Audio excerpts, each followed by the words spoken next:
Hi friends, welcome to our spoken English class. In class நம்ம பார்க்க போகிறது Pongal related vocabulary. வாங்க கிளாஸ்க்குள்ளே போகிறதுக்கு முன்னாடி உங்கள் எல்லாருக்கும் ஹாப்பி பொங்கல். பொங்கல் முதல்ல எதுக்காக கொண்டாடுறோம்? அறுவடை திருநாள். அறுவடைனா இங்கிலீஷில் ஹார்வெஸ்ட்டுன்னு சொல்லலாம். போகி கொண்டாடுறத bonfire அப்படின்னு சொல்லுவோம். ஃப்ளோர் ஆர்ட், அதாவது கோலம் போடுறோம் இல்லையா, அது வந்து ஃப்ளோர் ஆர்ட் அப்படின்னு சொல்லுவோம்.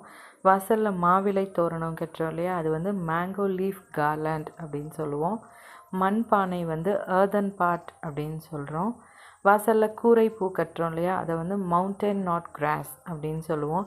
சர்க்கரை பொங்கலை வந்து ஸ்வீட் அண்ட் ரைஸ் ஃபுட் அப்படின்னு சொல்லுவோம். பொங்கலுடைய மெயின் இன்க்ரீடியண்ட்டான வெல்லத்தை வந்து ஜாகரின்னு சொல்லுவோம்.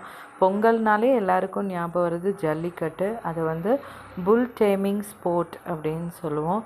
அதுக்கடுத்து பொங்கல் பொங்கி வழியும் இல்லையா, பால் பொங்குதுன்னு சொல்லுவாங்க, அது வந்து ஓவர்ஃப்ளோயிங் த பிரிங் அப்படின்னு சொல்லுவோம். இந்த வீடியோ உங்களுக்கு பிடிச்சிருந்ததுன்னா நம்ம வீடியோ லைக் பண்ணுங்கள், ஷேர் பண்ணுங்கள், சேனலை சப்ஸ்கிரைப் பண்ணுங்கள்.